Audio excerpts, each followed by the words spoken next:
sexually oriented content. Listener discretion is advised. 2, 1, go. Adam Carolla and Dr. Drew. LoveLine, coast to coast. Hey, it is LoveLine. I'm Adam Carolla. That's Dr. Drew over there. Phone number 1-800-LOVE-191. Almost gave the fax number out. Please. Please. Still, if anyone wants to know why we cannot receive faxes, it's because the company that manufactures the paper that Westwood One bought for their aging fax machine does not exist anymore. They do not make that tractor feed type paper anymore, apparently. And Westwood One, because it's a dump, a pit and a hellhole, will not buy themselves a new fax machine. Is that right, Engineer Anderson? That is right. Thank you very much. Dr. Drew, board-certified physician, addiction medicine specialist. Back from New York in his triumphant appearance on 48 Hours, which will air, who cares? July 5th. Okay. We have two guests tonight, both comedians, both going to be at the Irvine, right? Improv? Irvine Improv. We'll give all the dates. Patton Oswalt is here. You know him from King of Queens, Monday night, CBS, 8 o'clock. And Brian Posehn. Now, wait a minute. I screwed that up. Posehn. Yeah, I shouldn't have read the phonetic spelling there. Just Shoot Me, NBC, 9:30, and on Thursdays, I should say. And these guys are funny. They actually have talent, which is so refreshing here on LoveLine, because we usually do not have guests that possess talent unless it's some form of musical talent. So glad to see you guys here. And are you guys co-headlining? How does that work? Pretty much. Yeah. Except that I'm closing every night. Yeah. So it's and kind of like he's getting more money. So, but we're co-headlining. Yeah. And is do you like doing stand-up? Yeah, we've both done it for a long time, and I kind of dropped out for a little while, and it got really fun again because it kind of died, which is I'm sorry. God, it's all this new technology. Radio. I have no mic technique as a comedian, which is sad. That doesn't bode well for next week. Comedy kind of died, so now the audiences that come out are really cool. Like, they're just into it rather than just... It's not like it used to be in the 80s. Right. People that just didn't know what to do, and they'd... there was a club on every corner, so they just roll in. And now it's people that actually like comedy and are familiar with the people that they're going to see usually. Right. It got a little out of control for a while. They were doing it like open mic at bail bonds places on Thursday nights and stuff. Pretty grim. Every place that had chairs in it basically just threw an open mic night together. Buses. And they had mobile comedy. Mm-hmm. And it was the height of it like 88, 89, or so? It was like the late 80s? That's when it got the worst. It was totally dead by like 92, 93. Right. Like every club closed. I left San Francisco, and like half the clubs closed in that, like in a 2-month period. And And it seems like it doesn't. It's an art form that I'm sure will never go away, but it'll have its peaks and its valleys, its ebb and its flow. Yeah. And now it's on the way back. It seems like it, and a lot of the bad ones had to quit, which is great. Right. A lot of the really unfunny guys had to take radio give gigs. up the dream and pack it in, do late night radio. Wow, we're getting confessional early. Nice. No, but it does kind of screw everybody when there's so many. Everybody thinks they have a good sense of humor. They all work with a bunch of jackholes who think they're the funniest guy on the construction site.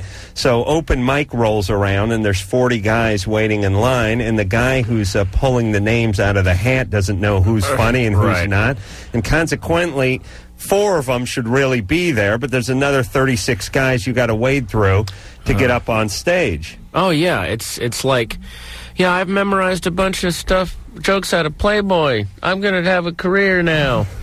I cracked up my supervisor.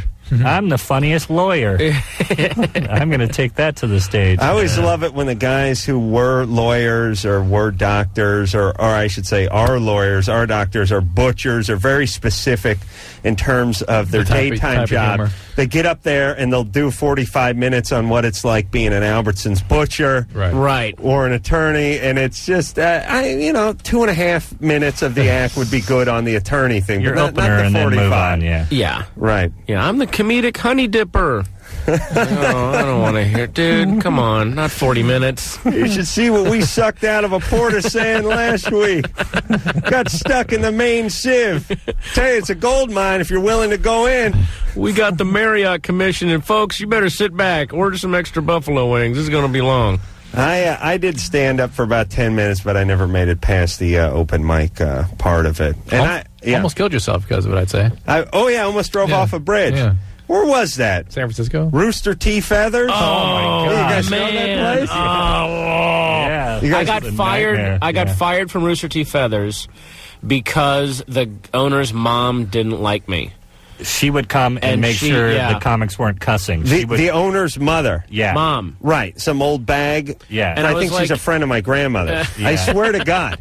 She'd show up in her slippers and seriously, and then watch us. Right. And then if you cussed, she'd report back that you were dirty and not funny. Right. And if you were killing, it'd be like you said one potty word. It'd be like Marge Schott running a comedy club. Man. Yeah, that was the lowest point of my professional life, or forget about professional life. Just life. I was like 20. I was like 27. Everything was going wrong. I was working construction since high school. I couldn't get anything right. I had no insurance. I had no money. And one day I just thought, I need to change a venue.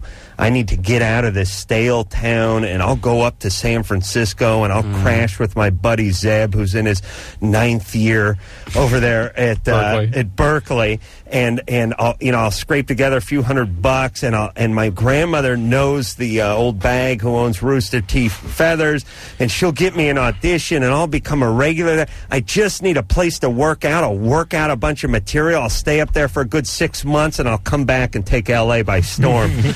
I drove out there in my Nissan mini truck with a sleeping bag in the back, crashed out at Zeb's, got my crap together for about 3 days trying to get my material together, drove out to Rooster T. Feathers, which is not really that close to San Francisco, is it? It is not. It's a trek. Big long bridge. It's like Orange County in L.A. It's totally. That far away from Drove out there. She was, my grandmother called her up. I don't know how the hell my grandmother knew her, but called her and she said, yeah, we'll put him up, Tuesday at 8 o'clock, give him 10 minutes, I went up there, did my set, bombed, and was driving home over a huge bridge. I don't know what bridge it was that goes out there, but many a comic has probably driven to his death off of that bridge, because I was just driving back and it was raining. It was like 10:30 at night, and I just got done bombing, and it was basically time to go back to my buddy Zeb's, pack up, and drive back to L.A. out into the wind to hit the windshield wiper to snap them back across the windshield. And I was thinking, I should just drive off the bridge now. You know what? I had to follow you, and I did drive off that bridge. You did drive off? It was just... I survived. Is that the one where there was a tape recording on your tape machine or like your friend's tape machine about how much you sucked? No, but thanks for bringing that up. So there's evidence. There's hard evidence out there? That was the first time I ever did stand-up. When I was done doing the open mic, this was a couple of years earlier, I went back with this girlfriend of mine. I went back to her house, and she was checking her messages, and she lived with her sister. And the phone machine had recorded the whole conversation that her sister had when she picked up an hour earlier. So it's like the phone rang and you hear... Remember those old answering machines? Someone would pick up the phone and go, no, I'm here. And then the whole conversation be recorded. Well, the conversation went something like this. What'd you do tonight? I went to see Adam do stand-up. Oh, yeah, I was going to go. I couldn't make it. How was he? Don't ask. He was horrible. And I just stood there over the phone machine listening to this brutally honest. Yet I couldn't even... sometimes when people... Can't fault them. Yeah, when people attack you, it's just sour grapes. You wish you had the guts, or No, they were right. She didn't know me. We had no history. She liked me. She was like, "Don't tell Adam I said this," but boy, did he suck. I just picture you turning away from the machine like Iron Eyes Cody with a little tear just kind of going down your eye. It was running down my leg, but it was the same effect. I was watching a friend eat it one time. He was on stage just chewing it, and so I called his answering machine and then held the phone up. So when he got home, there was 10 minutes of him just having a miserable time. That's great. To relive it. Yeah. No escape. Joe? Yes. You're 23. What's up? Yeah, man, I was just wondering, I'm 23 years old and I already went through puberty and all that stuff, but I still have wet dreams, 2 this week already. Sexually active, at least once a week. So I know it's not like from build-up or anything like that. I'm just wondering. Yeah, I'm in college. I got a roommate that's in my room. I just know one day he's going to wake up and I'm going to be humping the bed or something. I don't get it. Maybe you need to release more than once a week. Hold on. What kind of college? Like a Bassin college or not a regular college? It's a regular college. UT? Yeah. Really? Yeah. I guess you could if you're from Texas, sound that way and go to college. You saying I have an accent? Yeah. But it's more of just sort of a dumb country, not really another country. What kind of wet dreams are you having while you're humping the bed? Are you like sleepwalking? I don't know what I do. I just, I just wake up and I got wet pants and, I got to go change my boxers out or whatever. And so do you say... It doesn't matter how many times I have sex a week. It seems like, if I wait a few days, there it is again. Right, so maybe that's your body saying that more frequent is necessary. Yeah. More than a very few Why days. don't you just, take some of the pressure off yourself before you go to bed by beating one out? Right, he's got a guy even next to him. Even masturbate when you're having sex. That's what I do, yeah. Mm-hmm. Right. Rub my own nipples. Yeah. Oh, yeah. Hold still and you're confusing me. Treat it like a DVD with bonus material, man. Just add little stuff. So, Joe, you saying you can't beat off because you got a guy in your room with you? Well, we share a room, but it's not like we're there all the time. Right. It's one of those things. Like I said, it doesn't matter how many times, a week. It seems like if I wait a couple days, there it is. Just right. Listen, that is a bonus, by the way. And as you know, I've often described wet dream as God giving you a hand job, but that is a pleasurable experience that us as adult males have not experienced in some years. Been a while. Yeah. I'd now in the position I'm in, I'd pay like $350 for a good wet dream. Starts the day off so well. You feel like you woke up already winning. Right. You're on top of the world. Well, I'm not saying it feels bad. I'm just saying, does it eventually taper off? As you get older? Or? Yes. It does. Your biology settles down and you start... make less amounts? Or you start making less amounts, but more you start engaging in sex more for what your body's asking you to do. You know what I'm saying? Meaning more frequently. He has a 6-day-a-week sack right now, and he only has a 2-day-a-week girlfriend. Right. So eventually his sack will match his lady. Right. That's what we should all hope for. God willing. Your sack match your lady. Isn't that like a Leonard Skinner song? Yeah. Catherine. Genius, turn that radio down. Here she comes. Oh, smarty. Oh, boy. 3, 2. Here comes the brain trust. 1. Really? How long's our delay? 6 seconds. No, I think it's like 10 seconds. Yeah. Oh, really? 10 seconds? Oh, yeah. A few seconds. Oh, this is going to be glorious. Didn't I yell her name and tell her to turn her radio down about 30 seconds ago? Yeah. All right. Should we put her back on hold? What's her problem, Drew? There she comes. Oh. Catherine? Nah. All right. Listen, what was her problem? Was she raped? No. Okay. Well, then good. I sleep like a baby tonight. Whoa. I shouldn't laugh at the word rape, but for some reason... In the right context. Coming out of your mouth, yeah. Laughing at the word rape. All next week, folks, Irvine Improv. Aaron. What's up? You're 15. What's up? Adam, I want to give props to the show, man. It's a great show. Oh, thanks.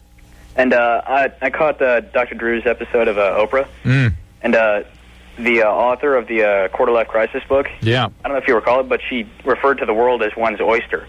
Oh, did she really? Oh, really? Yeah. That's my line. I think she meant to attribute that to Adam, but forgot. The world is your oyster. I mean, because that's all the world is. I know I said that in jest. I know I did. But now it's being quoted on. It's being quoted on Oprah now. You see? Yeah, yeah. Because you're an angel. That's why. Aaron. Yeah, I wanted to know what Adam's opinion on like those Christian Children's Fund commercials and stuff was, like how he felt about it. What are they? The commercials you see from time to time, and you see like some kid from Paraguay walking down some train tracks. He's deprived and hadn't been fed in a couple of days and stuff, and they're asking you to send 75 cents. Yeah. Save a child's life. Sort of like adopt a kid overseas. Yeah. I never send any money, but it always makes me hungry, so I always head into the kitchen. I think they're hilarious. That reminds me, I gotta eat. Yeah, it's good entertainment. Reminds me, I got to work on funny my abs. campaign. Yeah. Why do you ask? Really? Aaron? I mean, what are you getting at? I just felt a rant coming on. I don't know. Well, listen, I'm all for helping people in need. I mean, not me personally, but those who do. My hat's off to them. You talking about the guy with the beard who... Sally Struthers? Oh, is that a woman? I thought it was a guy. No, you talking about the guy with the beard who's bald who walks around and talks about what these kids need? It's always a different guy, but it's always the same organization. Right. He's got the sandals. Yeah. Yeah. I always feel uncomfortable and feel I have to change the channel, though. Well, what would your rant be if you were me, Aaron? I really don't know. Okay. I was hoping to get some humor out of it. All right. Yeah. Well, you usually have to stop masturbating and then... Yeah, but it just... speaking of... or start. You guys opened this discussion talking about how everybody thought they're funny. Here's an Aaron who thinks that the starving children is a great source for a rant and funny humor. Well, I just want to talk to Adam. Cancer. Go. What's wrong with it? Good instinct. What do you think, man? Let me tell you, I've had an ass full of these cancer patients. Hey, guys, he's going off about cancer. Come here, man. Yeah, I got Turn the radio down. I got your chemo right here, brother. Oh, he's bald, man. Yeah, hair falling out. Good, you're all Sinead O'Connor. She's a hot piece of ass. Thanks, Adam. White snake rules. Wait, what happens when Sinead gets cancer? She grow hair or what? Brilliant. Yeah, I'm gonna be doing a rant on the Holocaust at 11. If you guys want to tune in. Hey, Catherine. Yes. Are you back at the phone now? Yes. All right. What's up? All my friends have been saying that they've been having orgasms, and I try and I cannot have one. Oh, let me handle this. All right, Catherine, I know exactly how you feel. I don't know what is going on with me. It's... You just have to trust yourself, I think. And you ever listen to Gordon Lightfoot albums? Yeah. I'm going to fall asleep now. You know the wreck of the Edmund Fitzgerald, Catherine? I think so. Yeah, a lot of good men. A lot of good men went down on that Edmund Fitzgerald. It's good that you're trying, Catherine, but I bet not all of your friends are saying this because it's actually unusual. Not unusual, but not everyone is able to do that at 16. Are you saying you can't achieve one through masturbation or through sex? I can't. Either way. I just no matter no, what. Not either way. Well, because my mom told me that girls can start having orgasms when they start their periods. And we all started our periods, back when we were in elementary school, because, all the women in my family did. Yeah, but no, Catherine, the deal is that most women don't really have an orgasm in their teens. And somewhere in the 20s, if you give them a pony, I think they do. No, they don't. And most will have it with oral sex after that, and then only a very small percentage actually have it with intercourse. Really? Yeah, and so it's something that it's a biology that develops differently than the male. It's something that actually needs, believe it or not, your brain function in order for it to occur. It's not just a spinal reflex, and it tends to, for some women, occur more readily when you are sort of able to achieve a sense of intimacy, a sense of closeness. You have a boyfriend? Yes, I do. We've been going out for a year. Are you having sex? Oh, yeah. Sweet. Are you That's fake? awesome. How old is he? He's 16. Are you faking it? No, he knows that I've never had one. All right. Using condoms? Sometimes. Oh, okay. What do you do the rest of the time? I'm sorry? What are you doing for birth control otherwise? Make a wish. I'm on the Depo shot. I've been on it for about 2 years now. The Depo may be helping prevent you, too. Depo can make it more difficult and can decrease your libido and things. Does he do the oral sex thing? Oh, yeah. And nothing there, huh? No. I think, it doesn't feel as good as when we have sex, though. Oh, wow. Yeah, that's a keeper there. God, where were you when I was... and what about... Where were you when I was 21? He's on the road last week. That's when you needed her. Hey, Catherine? Mm-hmm. What if you work things out for yourself? You ever try that? Yeah, I try, but I do it for about 15, 20 minutes, and then I get tired. It gets boring, right? Yeah. Yeah. Me too. I go 15, 20 minutes, come 9 times, and then I get bored. That's my technique right there. And then you get off the bus. I pull a calf muscle, and it's time to hang it up. Get off the chin-up bar. All right. Hey, listen, you're not ready. You're going to figure it out. Relax. All right? Are you in love with your boyfriend? Yes, I am, very much. All right. You'll figure it out. All right, she'll be fine. Geez, what a gig we have. Talking to 16-year-old girls. Honey, do you diddle yourself? I see. Vibrator? No. Dildo's not a vibrator. No, I beg to differ. Is your 14-and-a-half-year-old boyfriend performing oral sex on you? I see. And his technique, would that be around the world or the carpet bombing? Which one is that? I see. You'll find the key, Princess. Happy Flag Day. Tara? Yes? You're 18. What's up? Well, a couple months ago, this guy was finger banging me, and he hit this spot. Huh? Yeah, he hit some. Go on, you were finger banging. Go. And I assumed that it was my G-spot because it was just like, whoa, my gosh. And I want to find it on my own endeavors, and I can't find it. So I was wondering if you could tell me, like, some instructions, like what it feels like. What it feels like? It's in your vagina. Yeah. We don't know what it feels like, but it's, I mean, what it feels like to the touch? Yeah. It's, Awesome. It's between the F and H spot. It's about knuckle depth and push forward, just above and behind the pubic bone. Because I don't know if I'm, like, not at the right angle, if I'm not pushing hard enough or what. But You need to be hanging upside down. Are you doing that? Are you inverted, honey? Yeah. Chin-up bar? No? No. Gravity boots. Is this, did you say this was you? Oh, this was your boyfriend looking No, it for wasn't my boyfriend. It was actually my friend's boyfriend. Oh.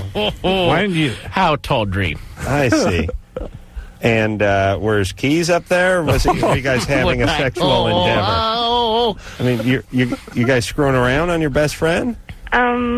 Clearly, yes. Yeah, Adam, use your. I mean, Well, you know what would help the relationship? Have your boyfriend's friend, show him where he hit it, and that will bring you all closer together. Adam, are you screwing around? He tripped and fell into her vagina? What do you? No, I mean it was rhetorical. That I'm just trying to. That happens a lot. You should know as a doctor. Well, you never run with your fingers extended. I was told that. Always point the fingers down when you run. It was a planned thing, kind of. It was a planned thing? Yeah. Hey, let's finger bang on Thursday. Yeah.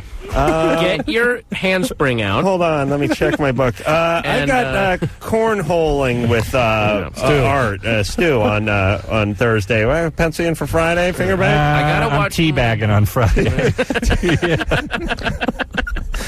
Teabagging. Well, that puts me into the middle of the next week because Monday, Tuesday, I got a 69 and then a standing wheelbarrow on Tuesday.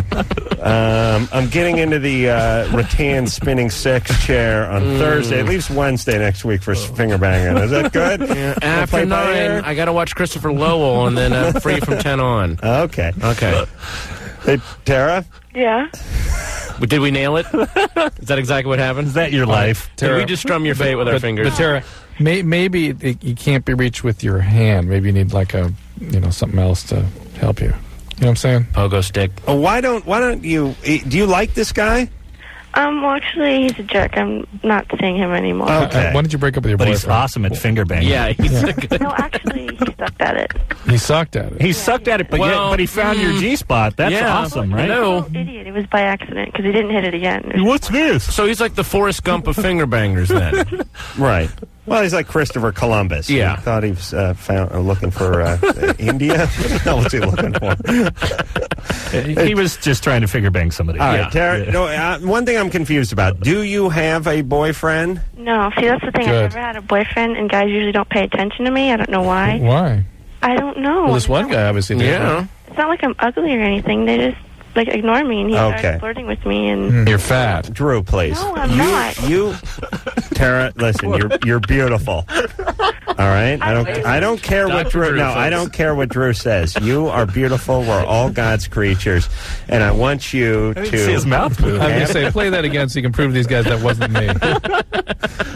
Anderson, come on. Have some respect for yourself, Tara. You're fat. No, I'm not. No, that was the tape of Drew. Listen, I'm 5'5" and I weigh 120. I swear. You're very beautiful. And you don't need to do this. Drew, please find yourself a guy, okay, who doesn't have a boyfriend or a girlfriend, I should say, and who has fingers. Settle down, relax. All right. If I can do it, they can do it. You can do Christopher Lowell. Drew, do you remember the first time I spotted Christopher Lowell? He ran out of... And by the way, there's a lot of people jumping on the Christopher Lowell. Now, I was going to say bandwagon. It's more of a calliope. Yeah. I mean, it's crazy, Carousel. that thing. It's carousel. But how long ago did I spot him? 2 years ago, we were in Iowa. Drake University. Right. And he ran out of his hotel room in like a towel. And started banging on the door. You've got to see this guy. The gayest man in America is on TV. I don't even got to see him. I don't know. Oh, you got to see him. He's on like the Discovery Channel or you something, and he does like house stuff. He is the gayest Fill man. that space, all right? He's a gay singularity. He has the power of 10 gay men. That is how gay he is. That's right. Yeah. He could pull his own gay train. Yeah, even the people from, like the Pink Triangle are like, dude, butch it up a little. I mean, seriously. Right. Wow. Folks from Act Up are like, yeah, please. you're going to mint yourself off the planet. Get down a little. One more time, Anderson. Play that, please. Let's listen to this. Look for the areas. Fill that space, all right? The whole idea about creating focal points in your room is keeping your eye trained for those little details. It's those little details that make the home yours. All right. He's a wood nymph. Someone captured a wood nymph in a bottle, and they gave him a show on TV. We are going to take ourselves a little break, and when we come back, more us and you. LoveLine with Adam Carolla and Dr. Drew. 1-800-LOVE.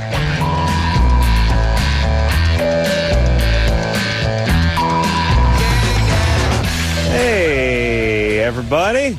I'm Adam Carolla. That is Dr. Drew over there.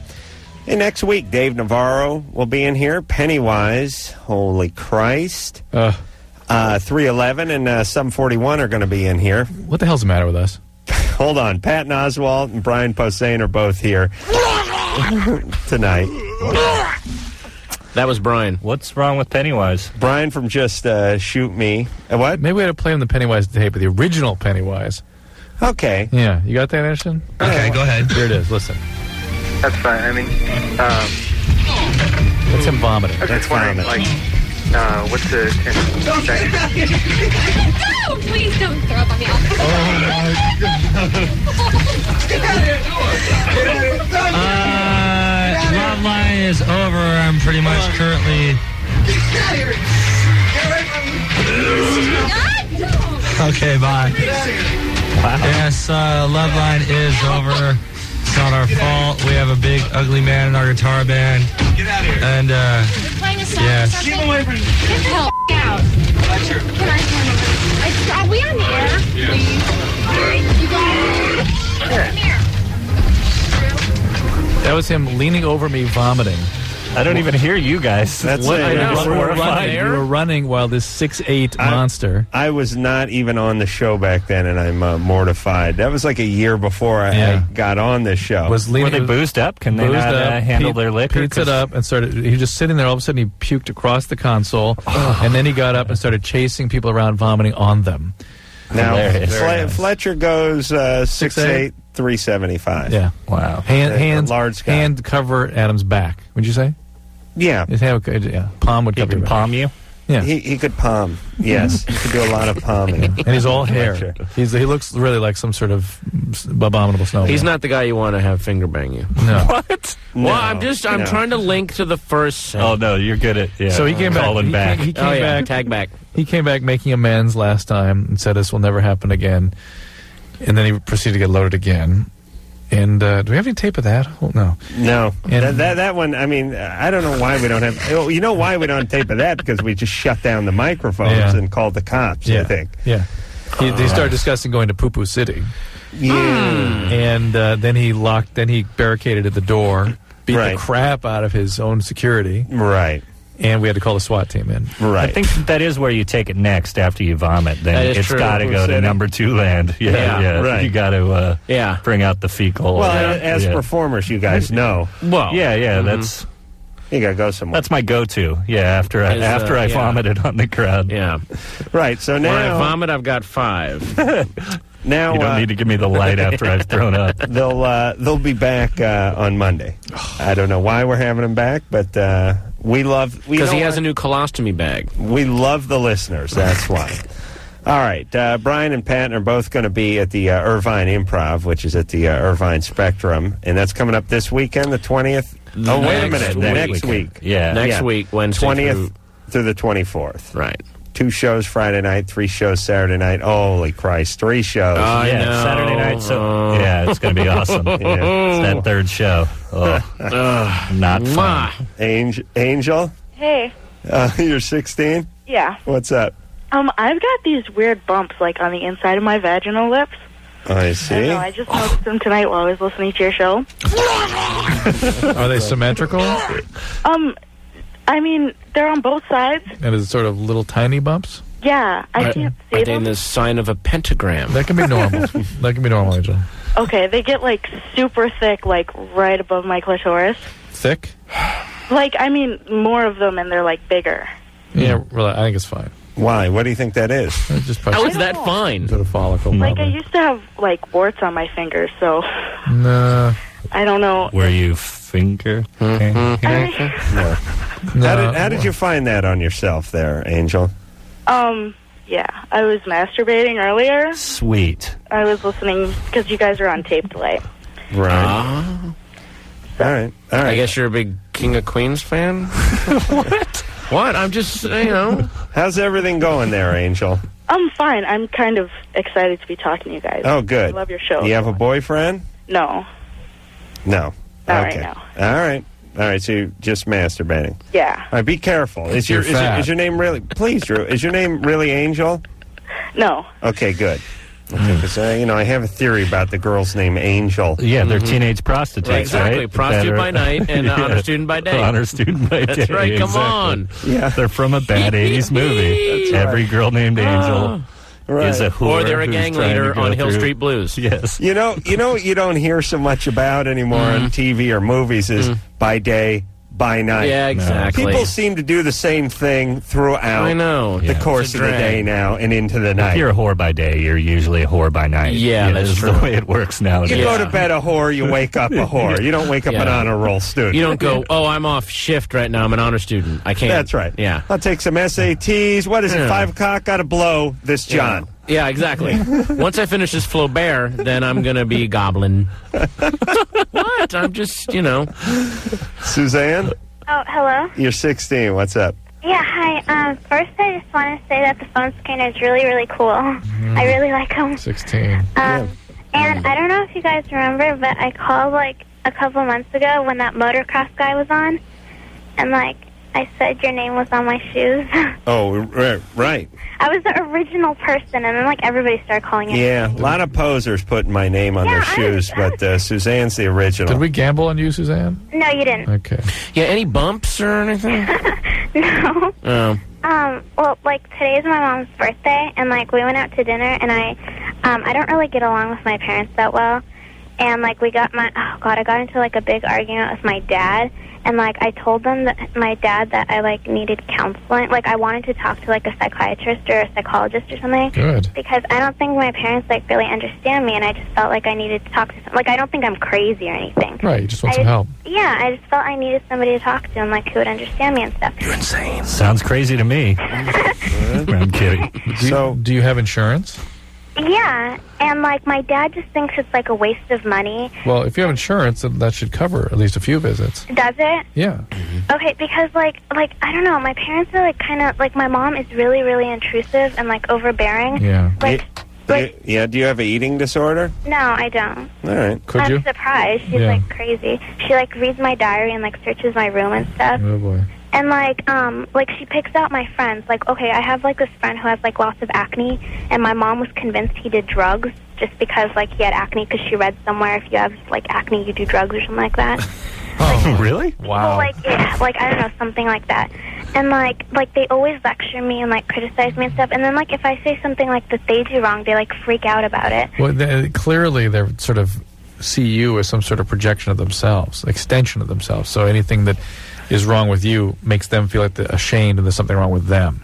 Yeah, they always say I'm making them look bad and stuff. Yes, that's bad. That's not good. That's not your responsibility. It's like they won't let me put a lock on my door because, like, my mom said we need to know what's going on in there. Well, that's not such a bad impulse, but... Why not? And, like, why not buy a camera? That could, you know... Mm-hmm. Yeah. Okay, like, I won, like, this, like, I get bad grades because I guess I just kind of start, like, trying. Like, I don't really care anymore. Well, maybe you're dumb. Don't be hard on yourself. No, you sound depressed, and you sound like you've got a situation with your parents which is not healthy. Okay, like, like, my dad always told me, like, I never, like, make him happy and stuff because I get bad grades and stuff. All right, like that. now listen. Hey, Suzanne. I hate your dad. Yeah, I don't like him, and I don't like your mom. The good news is they deserve each other. But here's what you got to do. You got to do what I did with my family. I wrote them off on my 11th birthday. I realized they were just worthless sacks, and I stopped caring. You need to stop caring about them and what they think of you and all of that. But she's so trampled by them that she has not enough support to get a clear sense of herself to move away from them. No, I don't mean physically move away. I mean emotionally to depart. I don't want you guys to think they're, like, evil. Like, I really respect my dad. Like, he's, like, a really smart guy. And, like, we came from another country, so, like, I think that's part of it. Like, we're from Russia. Ooh. So they're kind of, like, really old-fashioned, you know? Yeah. Oh, Russians are the worst. Horrible. Horrible people. But that's a sort of a Didn't common... you see Red Heat?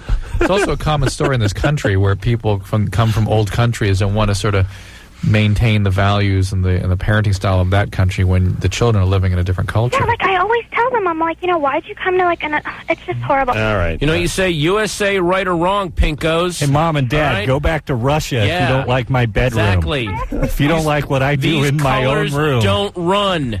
That's what you say to them. That's right.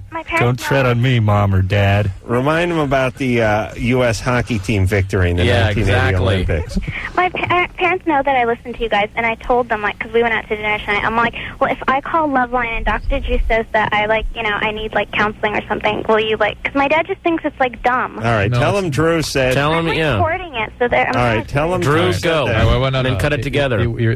It certainly seems reasonable for you to have an evaluation, right? Doesn't mean you have to have therapy for a long period of time. Right. You need to see if there's something that needs to be done. You sounded happy, and perhaps you tell your dad that maybe the grades dropping out are because you're depressed. Wait, are you bored with school? I got words for Dad. Hey, Boris. Yeah. Listen up. This is a citizen of the United States, the greatest country in the world. Yeah. And let me say this. Pinkos are stinkos. Exactly. You got that, Momski and Dadski? Yeah. All right, let's take a break, boys. Let's go out and urinate in the parking lot without fear of persecution. Hoorah! Let's smoke a cigarette in the halls and breathe that nicotine and free American air. Huh? Let's go to the vending machine where we can get ourselves some world-class snacks for under $1. And not have to wait for 2 days. Exactly. Right. Hey, you guys want to swing by the all-night supermarket and buy some fresh meat on the way home? Hey, why not? How about some toilet paper, too? Fantastic. I can get it right away? That is awesome. Oh, what's this country's name? America? Well, I'm staying. All right, boys. We will be back. LoveLine. We'll be right back. Hey, everybody. LoveLine. I'm Adam Carolla. It's Dr. Drew over there. Dave Navarro, Pennywise, 311, Sum 41. Next week, Brian Posehn is here along with Patton Oswalt.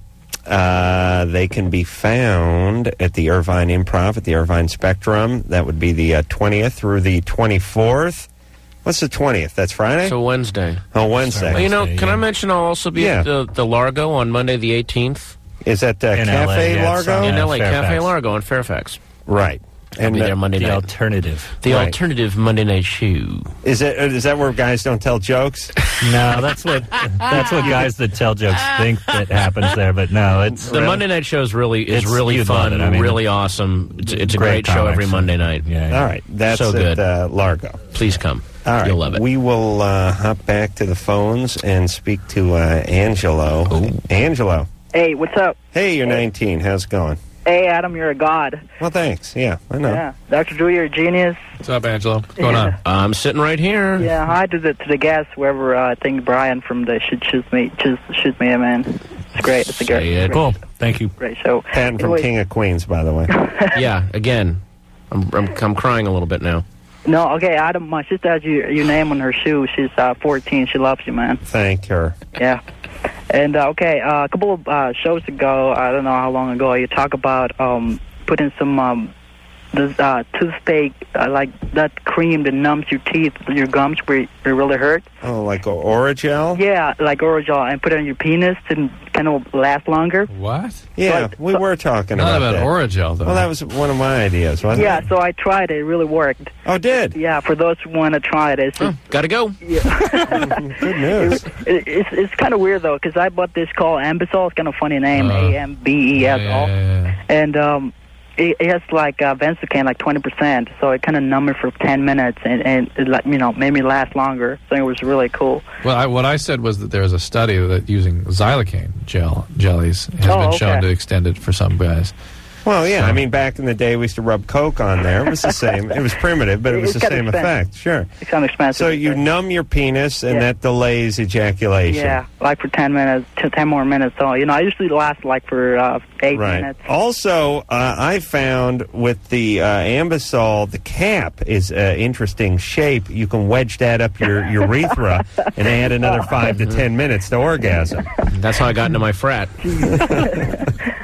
All right, Angelo, thanks. Yeah, one more thing. Oh, yeah. Yeah, you're being immortalized by the word, by the quote, the world is your oyster. I printed out in a computer and a T-shirt, and a white T-shirt, and I've been giving out to my friends.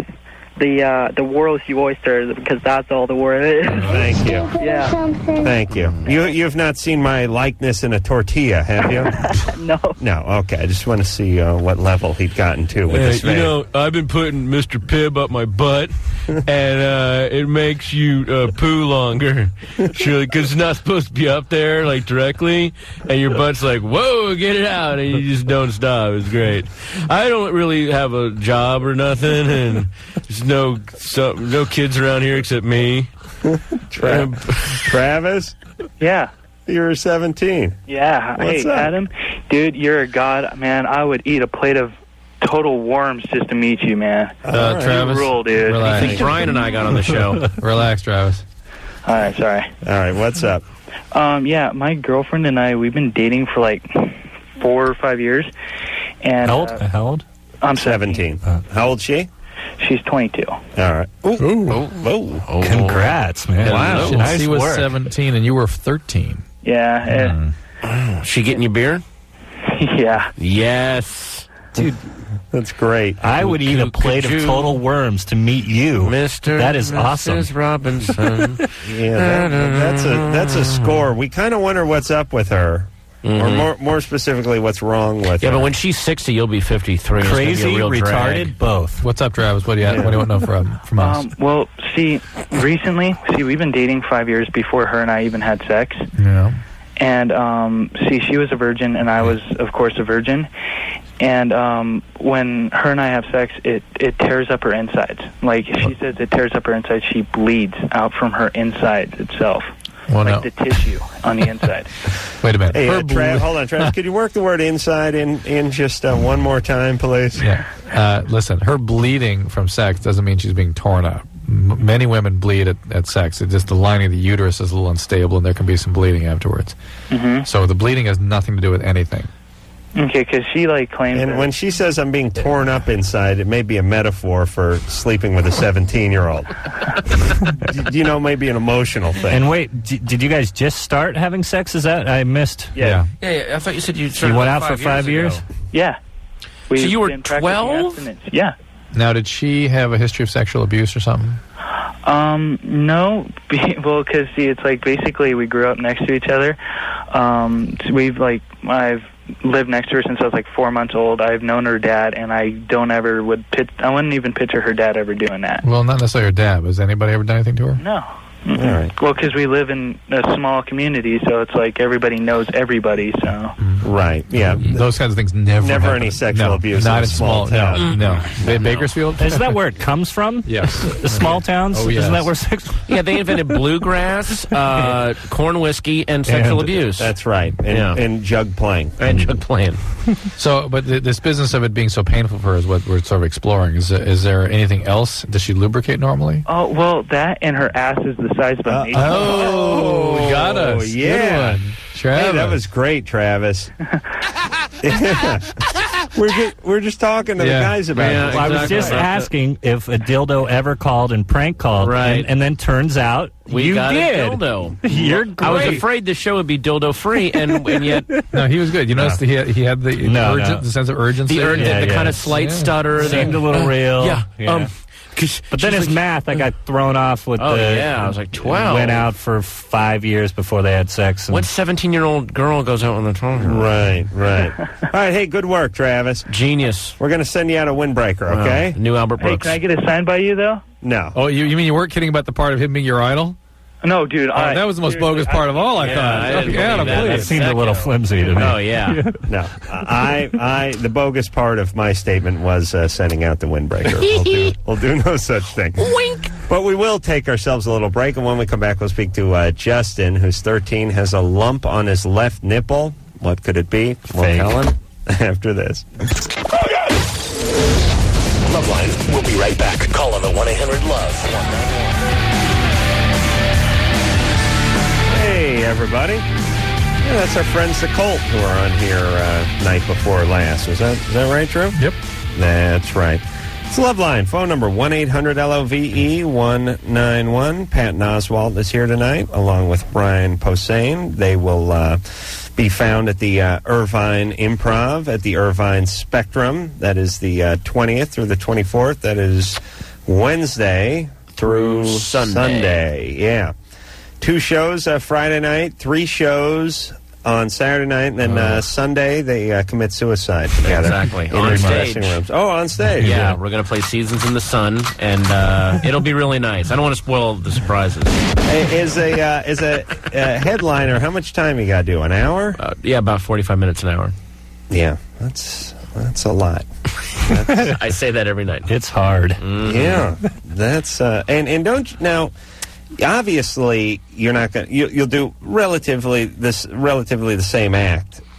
Relatively, but some nights it's not going well, and you go to different stuff, or you got to deal with people that are talking to you, and right. I mean, it's generally the same thing. I don't claim to be that prolific, but I switch it around. Doesn't it freak you out though when you see the waitress that was at the first show heading up to the table in the front, and you're in the middle of a joke that you said 2 hours ago? Well, I'm not trying to make you feel bad. It's but weird when you're doing 3 shows, and you're doing that much time. The third show, you're in the middle of a joke going, did I already tell this? Or I've repeated jokes within the same set some nights when I had to do, back in the heyday when they would do the 3 shows a night, you get to that 11:30 show and you would repeat a joke you did 5 minutes before. How do you know you repeated it? Oh, somebody would yell at you. Because people would go, you just said that. He just repeated himself.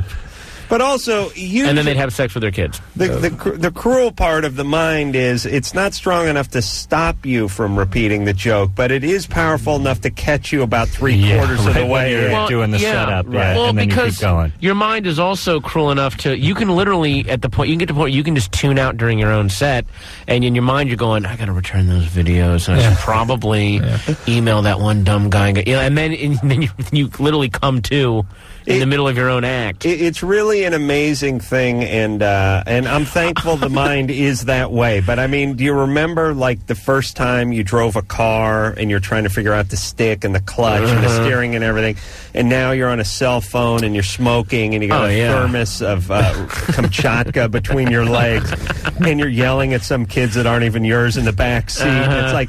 You dropped a Quaalude earlier and you're on some Vicodin, and it's nothing. And you're driving better than you were when you had the full concentration. You were trying to learn it.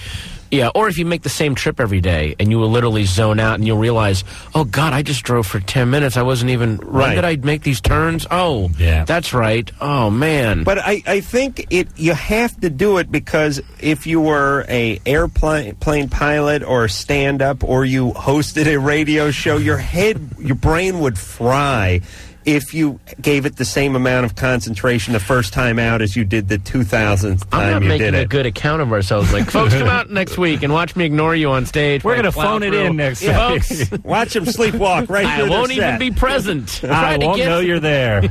Try to guess who I'm reminding myself to call while I'm in the middle of my act. I'm going to write some new material while you're hearing my old material. Justin? Hi. You're 13. What's up? I have this lump under my left nipple, and you can't see it when you're standing in front of it, but it hurts when you push on it. And I was wondering what it could be. Well, it's around your age, the adrenal glands start producing some hormones that cause breast enlargement. Sometimes it's both, sometimes it's one. If you smoke a lot of pot, it can get worse or even stay, but it's a normal thing right at the beginning of puberty. Or it could be a twin that didn't live. You could have a twin inside you. More likely, yeah. Or you could be growing a new little head, and then that will take over your body. Right, but it's a normal thing at 13, okay, Justin? So it'll go away? Yeah. Probably. Are you smoking weed? I did a while ago, but I'm not. You mean 10 minutes ago? No, a couple years ago. Nah. When you were 11? And you're 11. Right. When I was 9. Oh, nice. Wow. Just Robert Downey Jr. in the making. Mm-hmm. You're using the My First Bong you get over at the head shops. Special grip on it for a smaller hand. Yeah, the Blues Clues pipe. All right, Justin, you're not smoking any more weed, though, right? Right. All right, there, buddy. I'm glad to see you've cleaned it up. Yeah. Yeah, this is not the it's late a gateway. You're onto heroin. Yeah, it's not the late 90s anymore. You're not 9. It's time to move on. All righty, let's talk to Anna, who's 19. Anna? It's Anna. Anna, sorry. We're Hispanics. Whatever. All right. Well, let me bring that up, though. Are there two of you? No, that was the tape. Oh, okay. I'm sorry. Isn't Anna the pronunciation more for Hispanic than Anna? I don't know. I don't think so. Are you fancy Hispanic? How would you pronounce? Would you pronounce this name? ANNAMARIA. Ana Maria. Right. Right. Ana Maria. Right. What's wrong with that? That's what I'm asking. She says Ana Maria, not Anna Maria. Yeah. Interesting, Drew. What's up there, Anna? Okay. Well, tonight I was driving home from work, and there was this really cute guy in the car next to me. And he didn't, he looked pretty young, pretty normal, about 27. So he was smiling, and I was smiling at him. And then we pulled over in a parking lot and started talking, and I found out that he was actually 40. Wait a minute. How did the pull over in the parking lot part go? Well, okay. I was driving home, but then I drove past my house just so that I could pull over and talk to him. Did he wave you over to the side? No, it was me. I initiated the whole thing. Do you pull people off the street and talk to them very often? Sometimes. Wow. Classy. Yeah. You rule. How old are you again? Where do you live? Anna, we're going to find you. 19, as a guy in his mid-30s, I say go with that. Please support that. That poor guy needs some loving. Tell all your friends. He has wisdom he can give you. We're going to find you in a shallow grave out there somewhere. Yeah, why bother with this internet and all that crap when you can just hit the road and pull guys over? Exactly. Yeah, got on abandoned highways at 2 a.m. Exactly. See who you find. You're gonna end up somewhere. Anna. I don't know. Well, it was a public parking lot, and I don't know. Well, then it's perfect. Yeah. All right, as long as it wasn't a privately owned parking lot. Riders on the storm. So what happened? You found out he was 40. So I found out he was 40, and then we sat there for about an hour and a half, and we were just talking, and he actually has a daughter that's 19. older than me. And he said that he was looking for a relationship, and I said that I Of course he is.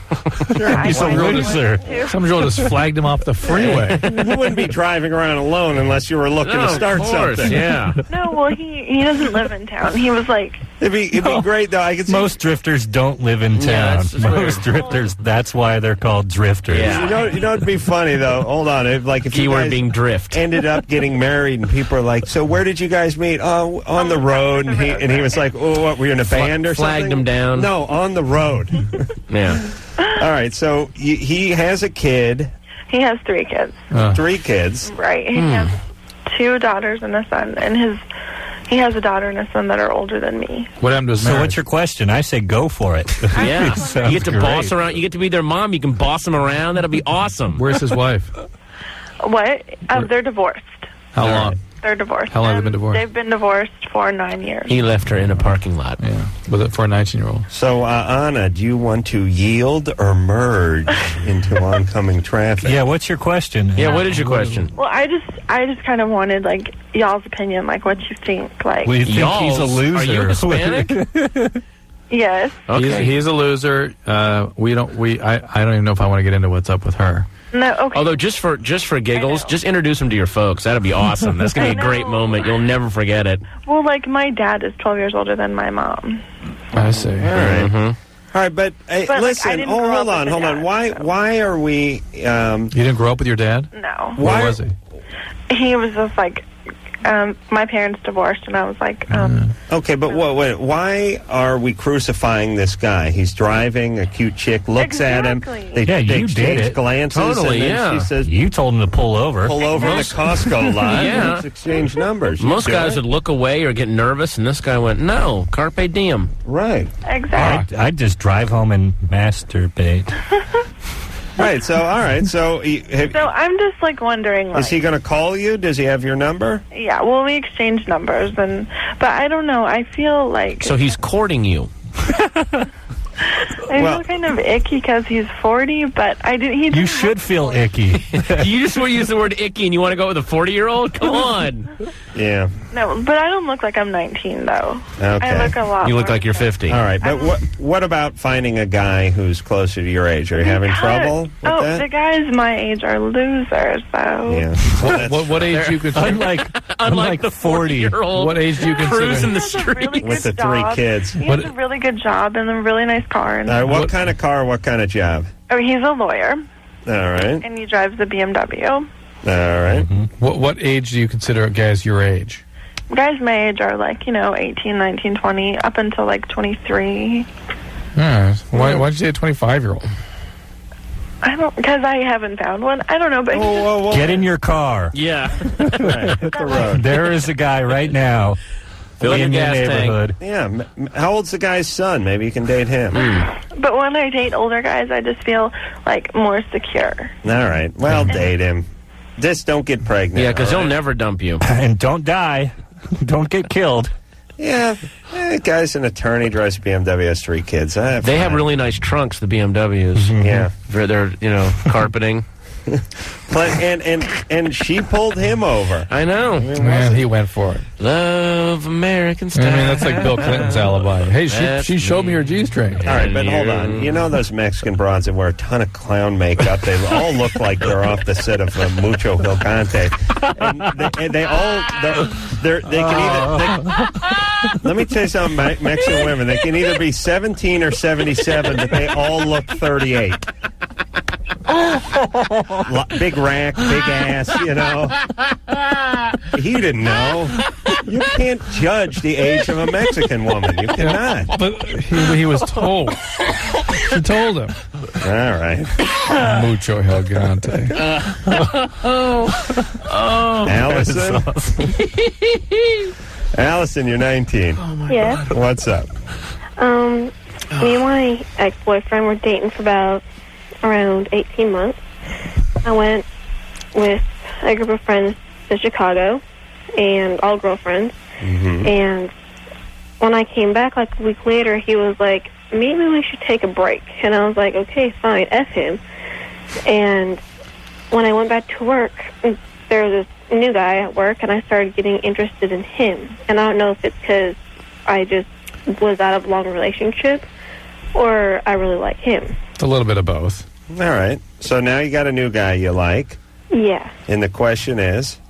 Should I go for him or keep my guard up? Keep your guard up for what? How long was the relationship you just got out of? Around 18 months. 18 months. And how long you been out? Oh, 2 months. Yeah, 2 months pretty good. Yeah. It's okay to start dating. Just be careful, that's all. Don't jump into anything. Oh, yeah, why? You should always keep your guard up. Yeah. Forever. Be careful. Have you been chipping? Have you been chipping with the old guy? I mean, you've been seeing works him? for me. Excuse me? Have you seen the old guy in the 2 months? No. No, so it's over. Well, we work at the same place, and I don't want him to think if this new guy and I start getting together, that if he thinks I'm doing it just to get back at him. Well, 2 months is a long time. He's probably seeing someone by now. Oh, he probably was when he broke up with you. Yeah. Right. When you came back, you were in Chicago. Yeah. He was like having some sweet girlfriends away, loving with some other girl. And that's why he said he wanted to cool off. Could be. Right. Yeah. Yeah, and that's what I'd be doing. Yeah, that's a great line. If she goes out of town for 2 weeks and comes back, it's like, we need some time. Yeah. Where was I for the last 2 weeks? Yeah, exactly. All right. So, Allison, we're giving you the green light to date this guy. Okay, Where do you guys work? I look at a law firm. All right. Is he out cruising is he at 40? night? Yeah, is he 40? Did you meet him in a parking lot? No, I just listened to that one. No. Us no. too. What's he do? Oh, he's a lawyer. Oh, really? Yeah. How old is he? He's 22. 22-year-old lawyer? No, Really? I'm the secretary. No, but he's 22 He's a and a lawyer. 22-year-old lawyer? Yeah, very young. See the Doogie Howser Yeah, I was about to lawyers? say. Yeah, how do you do that? How do you do? Wait a minute, 8 years in college. No, it's only He must be some weird genius guy. I mean, you got to do at least 6 Well, years, actually- right? To be Well, he's still in college. It's just that his father is the big honcho for the law firm. Oh, definitely, Dave. Yeah, so he's not an attorney. Oh. Work your way up, girly. Allison, he's not an attorney. So he just gets to try the baby cases, just the ones where no death was involved or nothing. He's just barely out of college, right? Well, he has like a year and a half left to go. Yeah. Of college. Yeah. Then he So has he's 3 not a years. lawyer. Then he has 3 years of law school. Yeah. Then he has to pass the bar. Didn't you see the paper chase?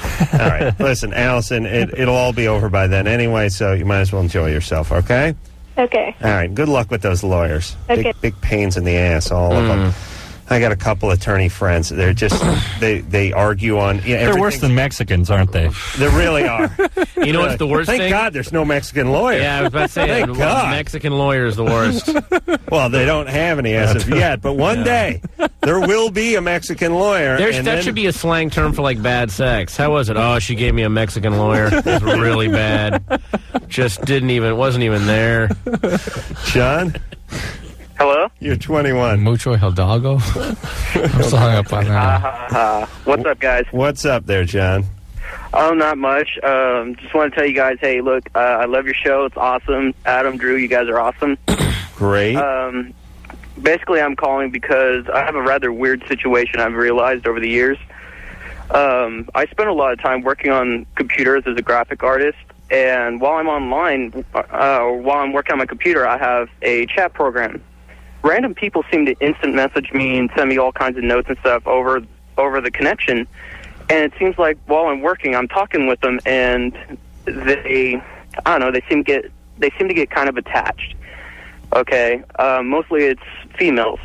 Okay, the weird thing that I've noticed is that a lot of these girls, they get to the point of where, if I was in the same area as they were, they'd totally go out with me. Right. The odd thing about this is that when, I'm socializing with others, I'm more of an entertainer, and no one really takes that kind of interest. Right. All right. So when you're out, you're just the computer guy. Well, yeah, I'm knowledgeable with computers and everything, but I don't make that the mainstay of my conversations. Right. Mostly Dungeons and Dragons and Star Trek. That would be the sort of base of the... No. Actually, those are the other people. All right. So, do you have much confidence when you're out with people? Oh, yeah. I mean, people have their own opinions and everything, but I really don't care what they think or what they say about me. That's always a bad thing. That's a bad sign. The people who don't care really need to care the most. They actually do. Or the people that say they don't care actually care 10 times more. Right. Either way, start caring, all of you. Well, I mean, if you look at it this way, I mean, all through high school, I was a really quiet person. Ever since I got out, I mean, I've been very social. I've been, not so much the loner anymore. Yeah. Right. And all throughout my school years, I've been criticized, I've been ridiculed and everything. So, it really doesn't have that much of effect. So, set the taser to geek, everybody, and let's... All right, hey, John? Well, the online, people can present themselves in very appealing ways online. People that have developed that skill of showing a sort of interesting persona online. Also, it can be very attractive. I mean, all the girls that are attached to you online are gay middle-aged men. I can assure you right now. They're attached to a fantasy, and the fantasy is something that you help them create through how you present Your yourself. screen name of Han Solo isn't helping. I say you got it good. You don't have to spend any money. You don't have to take them out anywhere. You just have cyber sex with fat girls, and you've got the life. Or middle-aged gay men. See, the thing is I don't do the cyber sex like a lot of these other people do. All right, yes. I mean, it's not, I don't find any interest in it. We understand you're no tramp, John, but let's get down to the brass tacks here. Have you ever had a girlfriend? No, I haven't. No. And so are you a virgin? Yeah. Shocking. And you'd like to have you'd like to have a real relationship, right? Yeah. Okay, so next time you strike up a conversation with one of these people and they seem to be somewhere in the vicinity, why don't you see about meeting them in some parking lot somewhere and working something out? And why don't you get together? I mean, you got to kind of, finish. You're not a good closer, as Drew likes to say. You meet them, you talk to them, and then you let them off the hook. You got to gaff your catch on board and club them. And then you mount that. You're a computer guy. Create the perfect girl on your computer. And, that's right. A lightning bolt. They'll hit your parents' place. Yeah, and double. You'll have Steven Seagal's wife in your house, and it'll be great. We're just saying that you should double click the icon. You're just clicking it once, and you're lighting it up, and then you're not double clicking it and getting it open. Right. No, well, the thing is it's not like I talked to him just one time. All right, John, you know what you have to do now. It ain't on paper anymore. Now go outside. Yeah. Right. You know what's so funny? Guys do this all the time. The guys who haven't gotten any love to talk about their massive potential for getting some. And to me, that just makes their case worse. And they always say, no, wait a minute, but the thing is... Right. And then they'll say some other excuse that, but the thing is... Right. A lot of chicks dig me. I just will not let them handle my chunk, is basically what they're saying. But yet, you can tell they'd love to go out on a date and get into something. So that's it. You got to jump in. And you know what? It gets harder the longer you wait. Oh, boy. I mean, otherwise you find yourself at 40 cruising around. Yeah, the longer you're a nerd, the nerdier you get. It just gets worse. Oh, it gets really bad. Yeah. You start painting pewter figurines and fencing. You join a fencing club, thinking that's going to get you the chicks. You start getting into like Civil War recreations and things like that. It can get really bad. You only obsess over one Star Trek episode. You have that one episode. You start hosting murder mystery parties where you're going to solve the. I'm Hercule Poirot. Oh, God. And then the great part is when you start really building the cases against the guys who do actually get laid. Oh, yeah. Look at that big jock strap. I bet I bet he don't have two brain cells to rub together. Meanwhile, who cares? The guy's banging the bejesus out of someone new every weekend. This is becoming quite cathartic for us, isn't Very it, fellas? cathartic, yeah. All right, let's take a break before someone starts crying. LoveLine. 1-800-LOVE-191. We'll be right back.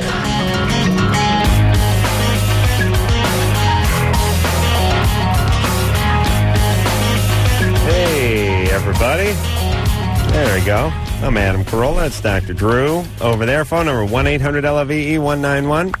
Patton Oswalt is here, so is Brian Posehn. Just Shoot Me and King of Queens are the name of their shows, and you can also find them at the Irvine Improv, at the Irvine Spectrum. That would be June 20th through the 24th, and multi-shows on the weekends, everybody. And you guys stay out there? When you go out there, you just drive back and forth? We'll be going back and forth, yeah. Yeah, because you guys are in town, right? You need to stay out there. Oh, no. Although Irvine is kind of nice in a boring way. You can stay in Newport. It's sort of clean. But it's clean in a creepy kind of way. Like a Stepford kind of way? It's like a freshly sprayed kind of way. But it's kind of weird. Like you pull into a gas station and you go, hey, can I use the bathroom? And there's some, like, perky-eyed blonde kid who's 21 who goes, sure, no problem. And you start looking around like you're suspicious. Like, where's that steel-eyed foreigner yelling at me? This is not comfortable. Right. What's going on here? There's no bulletproof glass in any of the gas stations. Right. You're looking to see if there's, like, weird alien attachments on the back of people's necks. Right. The guy just said, thank you, come again. What do you think he was getting at? Maybe there's someone underneath the counters holding a gun to him or something. Maybe you're waiting for, like, the Harrison Ford from Blade Runner to come sliding in and put the guy down or something. Give him a Voight-Kampff test. Right. You're walking across the desert and you see a turtle. Right. It's just a bunch of nice folks who aren't interested in crime or being rude. And I don't know how to process that. I don't trust them. You're right. No. Steve? Yeah. You're 40. What's up? Hey, I got to tell you, y'all are awesome. I love your opinions, whether it hurts anybody's feelings or not. Well, we like Europeans, too. Thank you. What's that? What's up, Steve? 10-4, Steve. I had a question. Yeah. Right. I want your opinion on this. I just got divorced. Okay, had 3 stepkids.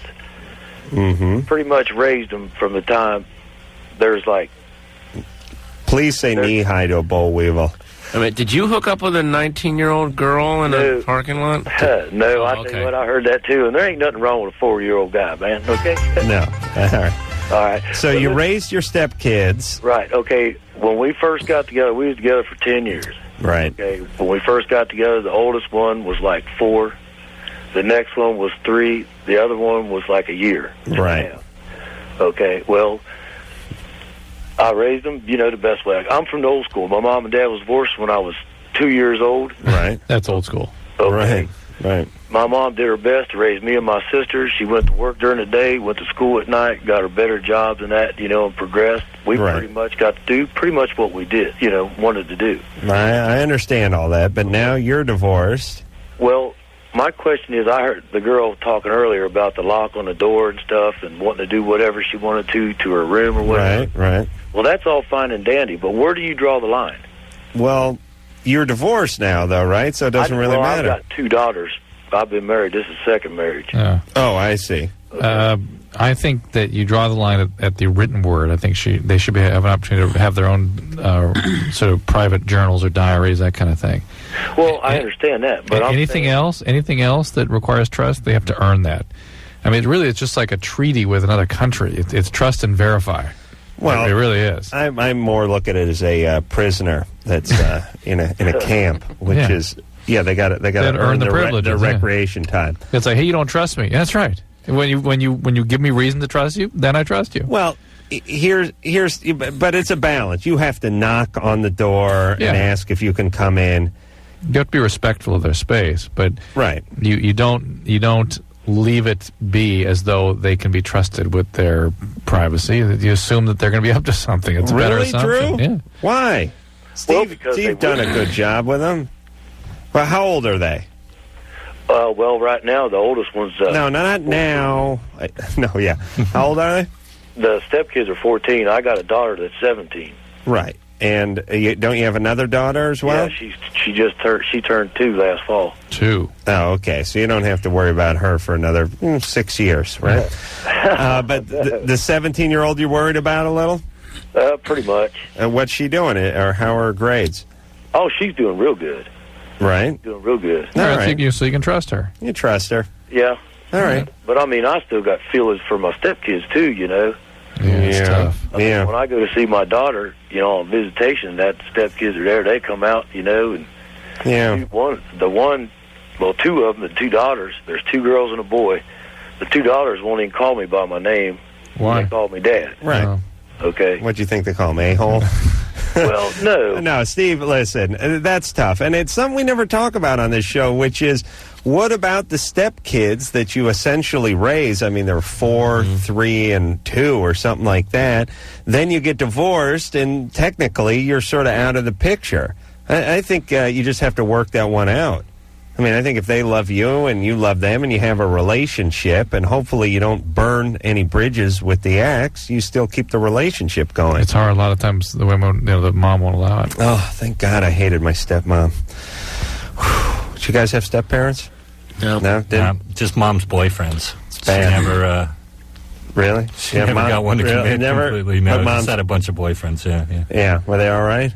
No, mostly bad guys. Yeah. Really? Yeah. Really? And what about Dad? Did he remarry? No, he died when I was really little. So. Oh boy. So you got some issues then, right, Brian? A whole lot. Yeah. Come to the Irvine Improv. Oh, okay. Yeah. I was going to, but it took a turn. Drew, can we wrap up early tonight? You can take off, Em, quick, out the back here. I'm feeling uncomfortable. Diana? Hi. You're 17? Yeah. What's up? Well, I just had a couple questions. Like, I've been doing, like, acid and mushrooms and ecstasy and stuff like that. And I want to know how long it'd be before, like, I'd have, like, some sort of effect, or what kind of toll would it take on me later on in life? The most common thing is chronic depression. Uh-huh. And that's sort of where it starts. Yeah. And I've also, like, I've been depressed before. Yeah, well, you will be again. Okay, so, like, I heard that there was, like, after, like, a certain, like, number of, like, times that you fry, like, you're considered, like, clinically insane. Is that true? Is there such number? No, there's no such number. No? So, like, that's just, like, all BS? There's no such number. There's no doubt that this will damage your brain. There's no doubt that you'll have problems psychiatrically as a result. And if that's something somebody considers clinically insane, well, there you go. Okay. Hey, Diana? Uh-huh. Why take the chance? I mean, why monkey? Why don't you let your brain dry, and then you can go ahead and have a pass at it? That's what I did. Yeah, I haven't been doing it, like, that much anymore. Like, I just, like, smoke pot and stuff and, like, drink. But just drinking and weed? Yeah, you know, occasionally just, like, to hang out and, like, kick back. Yeah. Did you do the acid, like, alone or with other people? We did usually, like, in groups. It was kind of like, I don't know, like, we'd have, like, these, like, weird little commune things going on. So. You have a family history of alcoholism, right? Yeah, actually, when I was a freshman, I was really depressed, and, I was drinking a lot. And, during that time, like, I tried to kill myself, so. Okay, well. But family history, meaning your dad or your mom? Oh, no. Really? No. Come on. Do you know your dad or your mom? Yeah. Really? You know both of them? No, I actually only live with my mother. All right, so you don't know your dad? Oh, but I do know my dad. Is he an alcoholic? No. Does he smoke a lot of pot? But I think that, there was a history of drug abuse, I believe heroin, actually. Who? My father. All right. Go ahead and let us in on that one. That's what we're going after, is that, that you got the gene from somewhere. Okay. That dad's the one that's got it. See, Diana?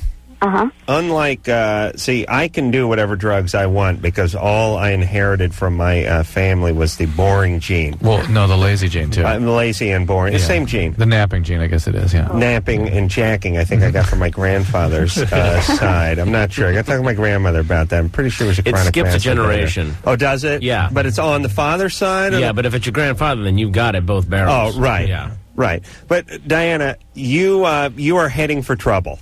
Yeah. And I know you don't. I know you don't care because. What? I do care. You know, like that's kind of why. Like I need to have a life, and I need to have a future, and I need to do something. Yeah, you do. Well, you also need to have a brain that doesn't get severely damaged. Very true. That's what you're going to use to get the job, right? Yeah. All right, and don't get pregnant either. Oh no, nothing, never, ever. Okay. No kids. Listen, I would consider this nation back on track if everybody didn't get strung out or pregnant before their 21st birthday. I mean, think about it, what utopia That we'd would be living in. So many problems. Yeah, and you know, it's funny, people are always talking about college, career training, that kind of stuff, following your muse. Forget all that. Just don't do those two things. Try to make it to your 21st birthday without either being pregnant, getting someone else pregnant, or getting strung out on something. You should get a car when you're 21 if you can do that. They should do a thing where you just get like not like, you know, like a little Miata. I mean, like a little Honda Civic. I would like to offer that incentive myself. Yeah.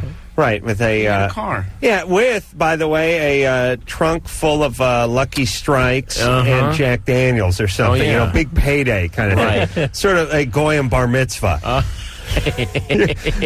Remember that guy that we had about a year ago called that said his uncle wasn't give him a car if he never masturbated? Oh, remember that? Yeah. He ended up killing his uncle. Really weird. That's right, and driving his car. I read that story. Very ironic. Driving his car around while jerking off. He was caught masturbating his uncle's car on the grapevine. Oh, wait a minute. Drew, who do you got to talk to? Let's see. Let's take one more call, then we'll go to break. We'll speak to Jason, who's 14. Jason? Yeah. What's up? Not much, really. All right. I've been waiting to congratulate you on the pristine penis, man. Oh, me? Yes, thank you. Drew tested my penis on the air. He dumped acetic acid on it, then shined a black light on it, and it came up pristine. What does that mean? Like no weird bumps or contusions? Yeah, he was looking for things. He was wearing a stunt penis that night. Suspicious. Yeah, he said it was didn't look like it had ever been used, as a matter of fact. Is that what you said, Drew? Stunt penis. Thank you. Jason? Yeah. Right. So I'm homeschooled. Uh-oh. Yeah. Yeah, that's trouble. Yep. I hate it. Why are you homeschooled if you don't want to be homeschooled? Because, like, they were going to fail me last year, so my mom decided to put me in homeschool to kind of get my grades straightened out and everything. Oh, boy. Right. Give you a few A's and send you back in. Yeah, I'm going back in next year. Okay. It's a diabolical plan. It's like, well, you guys were going to give him an F, but I'm going to give him an A, and then I'll send him back. He'll be on the honor roll next year. Great. Maybe she can give you like a varsity football trophy and a track scholarship or something, like a Letterman's jacket, too. Get the big H on it for the homeschooling. Photoshop some prom pictures of you and Christina Aguilera. Really make your high school work out. Right. Those years would be so much better. Yeah, exactly. All right, so that's a great plan. And then you're heading back. So what's your question? Well, my parents, I think it's mostly my dad. They smoke a lot of pot, and I'm like, they're homeschooling you. Hence the plan. Yeah. And I'm dumb hippies. I'm trying to get out of the house, and I can't like go to any therapy or anything or Alateen or. Why not? Well, yeah. Why can't you go? Because they won't like let me out of the house or anything. Why? Because I tried to run away like last month, and now they like lock me in the house. And well, do they go to work during the day? My dad does, but my mom stays with me all day. Why'd you try to run away? Because they were basically yelling at me all the time and trying to keep me away from my friends. Wow. And they smoke a lot of weed, huh? Yeah. It's usually maybe you can have some home therapy. It's like a mellow. Usually it's like a mellow high. Why would they be screaming at you? Yeah, yeah. It is. It makes people more docile. Yeah. Yeah. Well, my mom's not that into it, but they both totally deny it when I tried to talk to them about it. Oh boy. Hey, Jason, do you have any brothers or sisters? Yeah, I have a little brother and sister. Oh boy. And how are they doing? They don't seem stable at all. They're always out to get me, and they're basic. How old are they? 8 and 5. You got a 5-year-old like cutting the brake lines on your bicycle, or? Yeah, he is really. Jesus. All right, hey Jason.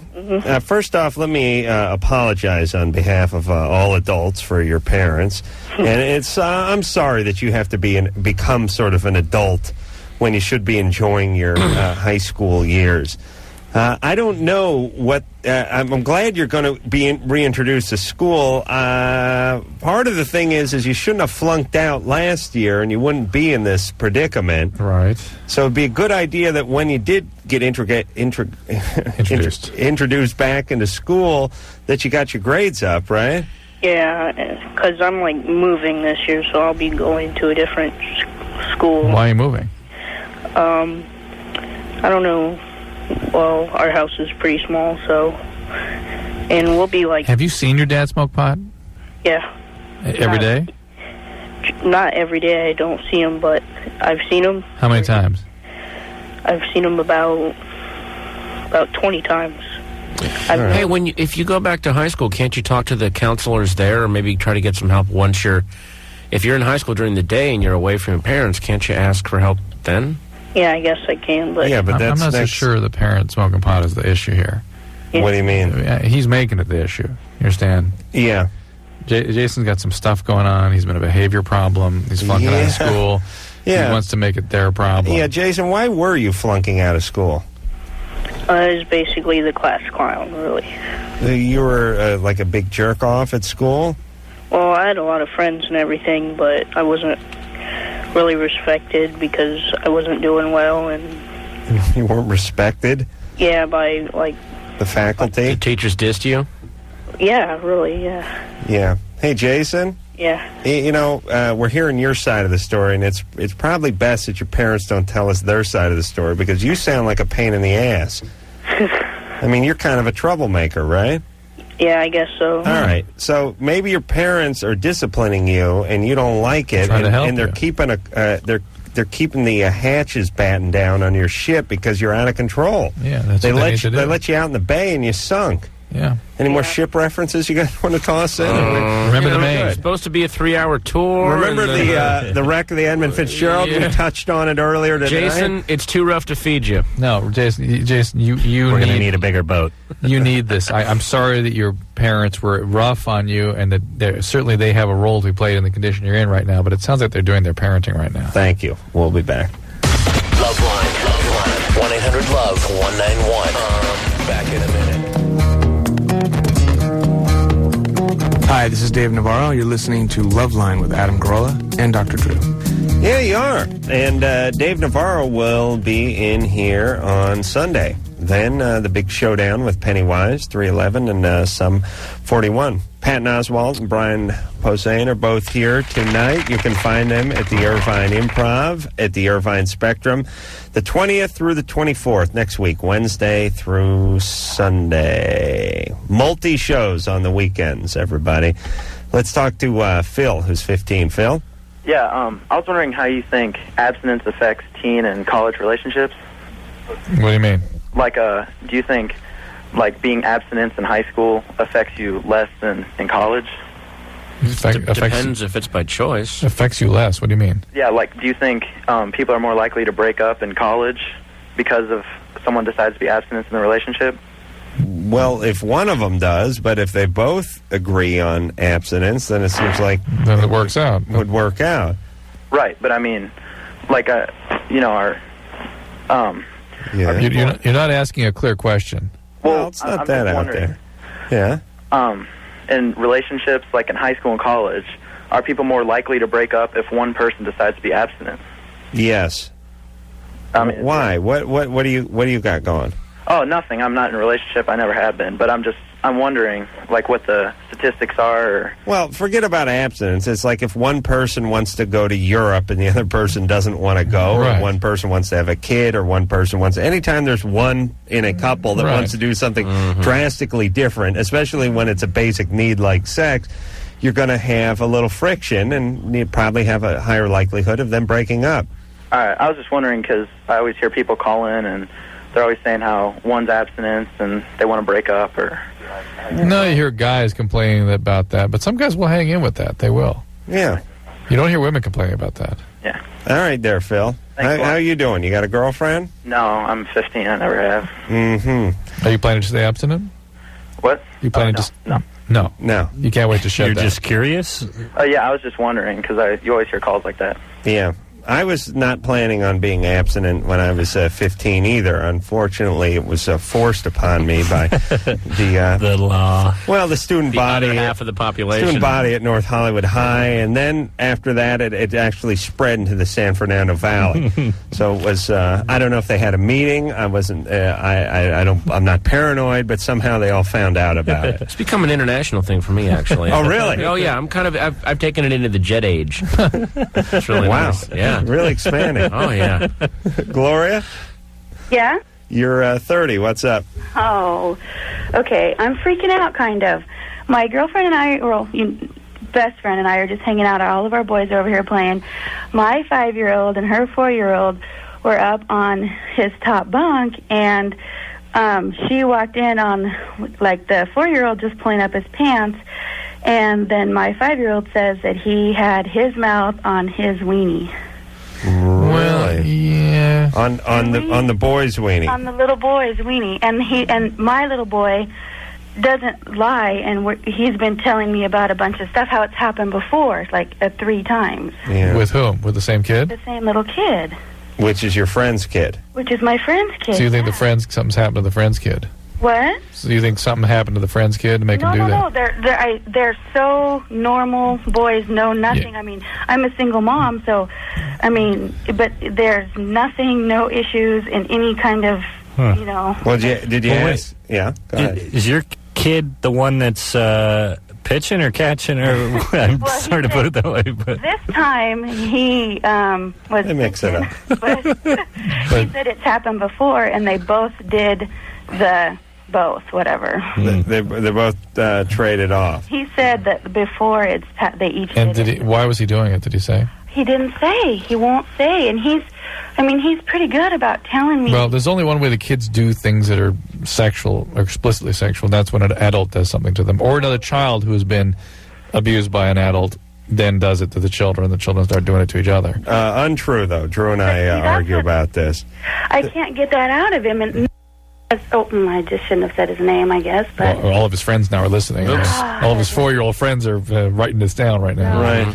But okay, so the one little boy. Yeah. I mean, they're neither one of them. Right. Carter. Please don't say his name. It's a common name. No, it's not. I know. Neither one of these little kids have been. And the kids will do weird, random things with their genitalia, especially the boys. There's no doubt they will. Yeah. But I mean, is it somewhat just curiosity? some of it can be. But the mouth is going a little bit.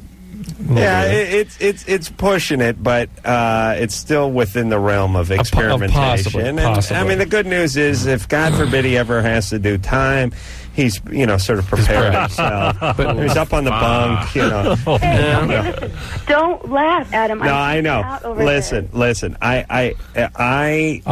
Drew and I argue about this sometimes because Drew has kids that are around that age, and he gets really freaked out about it. Okay, so but Drew... kids do a lot of crazy things, and it doesn't mean that they were sexually abused. But kids in homes where there's a lot of emotional stress will particularly be the ones that sort of become exhibitionistic and sort of do weird stuff with the genitalia. That's what happens. Yeah. Plus, if they're watching a lot of gay porn, they're gonna try what they see on TV. If they've been exposed to sexual material, or if they've been an adult does something, especially if Elmo's doing it. And it's very common for children that have been sexually abused then to act out on other children. Now, this may be something random. Personally, if those are my kids, I would have them evaluated for sure. Right. For sure. Yeah. Here's how the evaluation works. Son, here's some clay. I'm going to go down the lobby and get some coffee. You make something out of clay, and then I'll be back to charge your parents $85. Mm-hmm. Yeah. Enjoy. Hello. This is your radio. LoveLine will be right back.